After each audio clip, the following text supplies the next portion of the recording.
नमस्कार दोस्तों, SR news में आप सभी का स्वागत है। मैं रिंकू यादव। दोस्तों, उत्तर प्रदेश की राजनीति इन दिनों बहुत ही ज़्यादा हलचल पैदा कर दी है और उत्तर प्रदेश की राजनीति की चर्चा पूरे देश में हो रही है। जिस प्रकार से वहां पर एक दलित सांसद रामजी लाल सुमन के घर पर करणी सेना द्वारा हमला किया जाता है, इसकी चर्चा आज पूरे देश में हो रही है। और जो देश के जो पीडीए समाज है वो कहीं ना कहीं एकजुट होता नजर आ रहा है।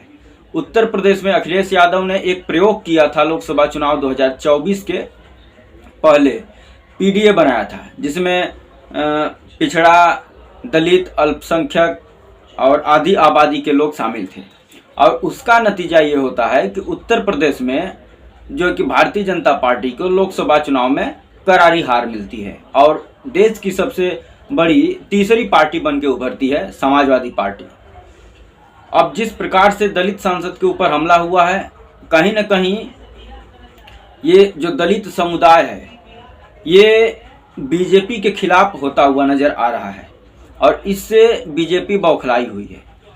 एक मैं आंकड़ा आप सबको पेश कर रहा हूं कि किस प्रकार से समाजवादी पार्टी के नेता जो हैं अखिलेश यादव, वो पीडीए को बना करके कितना फ़ायदा में 2024 के चुनाव से पहले जब बनाए थे तब से लेकर अब तक उनकी पार्टी में कितना बदलाव हुआ है।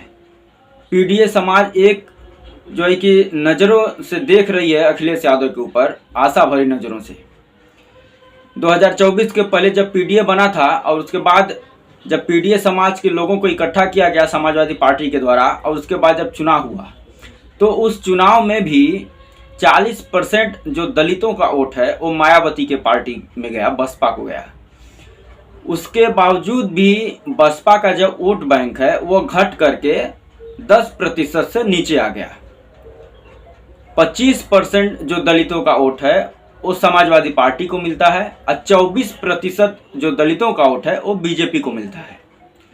लेकिन 2024 से अब तक जो राजनीतिक माहौल में जो चेंजेस आया है उसको देखते हुए अब लोगों को ये लगने लगा है कि जो 25% दलितों का वोट समाजवादी पार्टी को मिला था और 40% जो मिला था बसपा को, उस 40 में भी अब समाजवादी पार्टी सेंध लगाने जा रही है। और ऐसे ही रहा तो आगामी जो विधानसभा चुनाव 27 में होने वाला है उत्तर प्रदेश में, उसमें बीजेपी का खटिया खड़ी और बिस्तरा गोल हो जाने वाला है। यानी बीजेपी का बहुत ही बुरी तरीके से हार 2027 के विधानसभा चुनाव में होने जा रहा है। और जो ये दलित सांसद के ऊपर जो हमला हुआ है करणी सेना के द्वारा, करणी सेना में ज़्यादातर लोग 90 से 95% लोग ठाकुर हैं। ये करणी सेना उन्हीं लोगों का बनाई हुई सेना है। और उत्तर प्रदेश में एक बात की चर्चा बहुत ही तेज़ी से होती है कि उत्तर प्रदेश में ठाकुरवाद की सरकार है। खुद मुख्यमंत्री योगी आदित्यनाथ भी कहते हैं कि मुझे ठाकुर होने पर गर्व है। तो जब मुख्यमंत्री ही उस प्रदेश का अपने जाति पर गर्व करेगा तो दलित, पिछड़े, ओबीसी समाज के लोग, अल्पसंख्यक समाज के लोगों को अपने अपने जातियों पर, अपने अपने धर्मों पर गर्व क्यों नहीं होगा। और बीजेपी हमेशा 80 बनाम 20 की राजनीति करती है। 80 में आप बीजेपी के शब्दों में कहें तो हिंदू, और 20 में वो जो है कि मुस्लिमों को जोड़ती है। लेकिन जब चुनाव बीत जाता है तो भारतीय जनता पार्टी भेदभावपूर्ण तरीके से पीडीए समाज को सताने लगती है। तमाम ऐसी घटनाएं हैं। और पिछले दिनों भी भाजपा ने अपने उत्तर प्रदेश की सरकार को 8 साल का जश्न मनाया और 8 साल बेमिसाल का नारा दिया था। लेकिन उसी उत्तर प्रदेश में पिछले 8 सालों में भारतीय जनता पार्टी को गिनाने के लिए 8 काम भी नहीं है कि वो अपने 8 साल में 8 ऐसे अपने प्रदेशवासियों को काम गिना सके जो ये बता सके कि मैंने पिछले 8 साल में उत्तर प्रदेश में ये 8 नए काम किए हैं। ना एक स्टेडियम बना सकी, ना एक अखिलेश यादव जैसा एक्सप्रेसवे बना सकी जिस पे सुखोई उतार कर अपने प्रदेशवासियों को दिखा सके, ना उत्तर प्रदेश में अखिलेश यादव द्वारा बनाया गया पुलिस हेडक्वार्टर जैसा कोई एक बिल्डिंग बना सकी, ना ही कोई एक ऐसा सरकारी हॉस्पिटल बना सकी पिछले 8 साल में जिसमें गरीब गुरबों का इलाज फ्री में हो सके। पिछले 8 साल में एक ऐसा जो है कि विश्वविद्यालय नहीं बना सकी जिसमें गरीब बच्चों की पढ़ाई हो सके। पिछले 8 साल में बीजेपी एक भी सरकारी अस्पताल नहीं बना सकी जिसमें लोगों का इलाज हो सके। अखिलेश यादव जिस मेट्रो को जहां पर छोड़कर गए थे, भारतीय जनता पार्टी उससे एक स्टेशन आगे नहीं बढ़ा पाई। उत्तर प्रदेश में पिछले 8 साल में बीजेपी की सरकार है, ना बनारस में मेट्रो चली, ना गोरखपुर में मेट्रो चली, ना गाजियाबाद में मेट्रो चली, लेकिन भारतीय जनता पार्टी केवल जाति, धर्म, हिंदू, मुस्लिम, कब्रिस्तान, शमशान, गाय, गोबर, औरंगजेब, बाबर, इस पर राजनीति करती है। आप सोच सकते हैं अमेरिका ऐसा देश जो चांद को खोद रहा है, यानी उसके वैज्ञानिक चांद पर जाकर के 9-9 महीना वहां पर रह करके वापस सकुशल धरती पर वापस आ जाते हैं, और भारत कहीं औरंगजेब की कब्र खोदी जाती है तो कहीं मस्जिद खोदी जाती है। मतलब भारत अभी कब्र खोद रहा है तो कहीं मस्जिद खोद रहा है, और जाति धर्म के नाम पर अपने ही देश में लोगों को आपस में लड़ा रही है ये भारतीय जनता पार्टी। विकास के मुद्दे पर चर्चा होता है नहीं, और गोदी मीडिया में आप सबको पता होगा, गोदी मीडिया का डिबेट है, यदि आप देखिएगा तो आपको भी समझ में आएगा कि किस प्रकार से गोदी मीडिया भारतीय जनता पार्टी की चाटुकारिता करता है।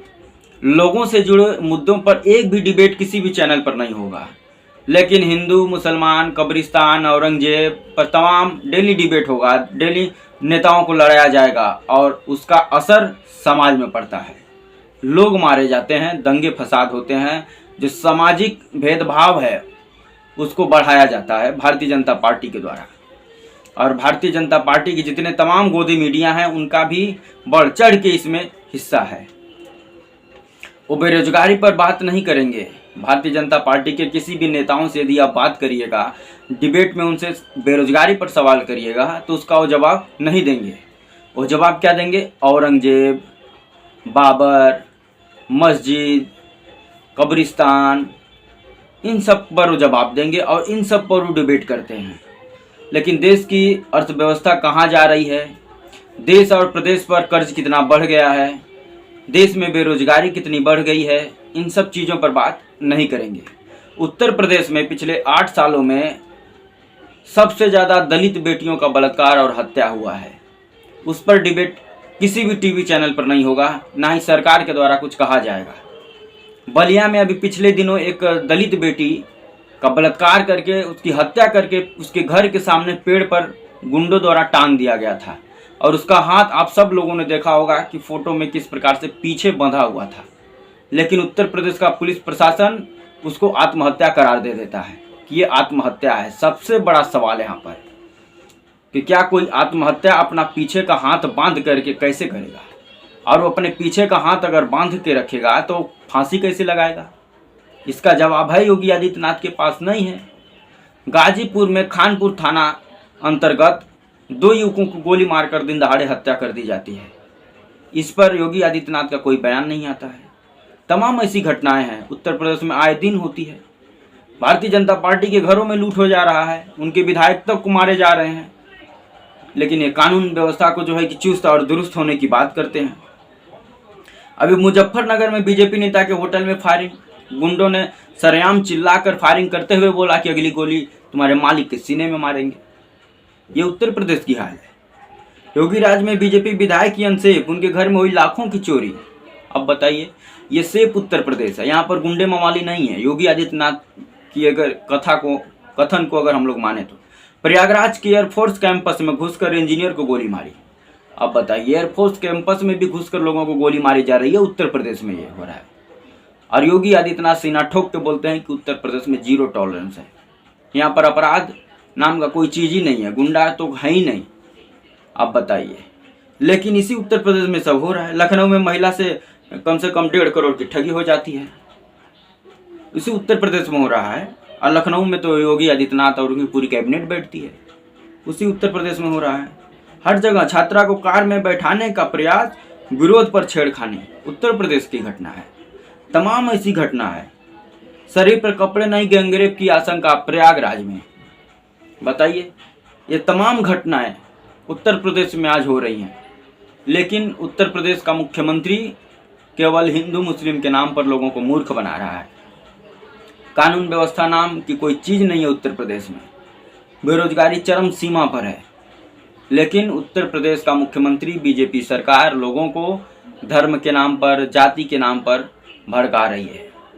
और जिस प्रकार से पीडीए एकजुट हो रहा है समाजवादी पार्टी की तरफ, और समाजवादी पार्टी जिस प्रकार से एग्रेसिव रूप में पीडीए समाज के साथ खड़ा है, पीडीए समाज की लड़ाई लड़ रही है, उसको देखते हुए लोग अब कहने लगे हैं कि 2027 में भाजपा की विदाई तय है, समाजवादी पार्टी की सरकार बननी तय है। तो दोस्तों, आप सब लोगों का क्या राय है? भारतीय जनता पार्टी जो राजनीति आज देश में कर रही है, क्या ये देश के लिए हानिकारक है या लाभदायक है? इसके बारे में कमेंट कर जरूर बताएं। भारतीय जनता पार्टी क्या अपने मुद्दों पर अटल है? जो मोदी जी वादा करके आए थे कि 2 करोड़ युवाओं को रोजगार हर साल मिलेगा, क्या उस पर मोदी जी आज अड़िग हैं? इसके बारे में भी कमेंट कर जरूर बताइएगा। ये वीडियो कैसा लगे, अच्छा लगे तो लाइक कर देना, चैनल पर करना है तो सब्सक्राइब कर देना, और ऐसे ही तमाम और खबरों के लिए हमारे चैनल पर बने रहें। जय हिंद, वंदे।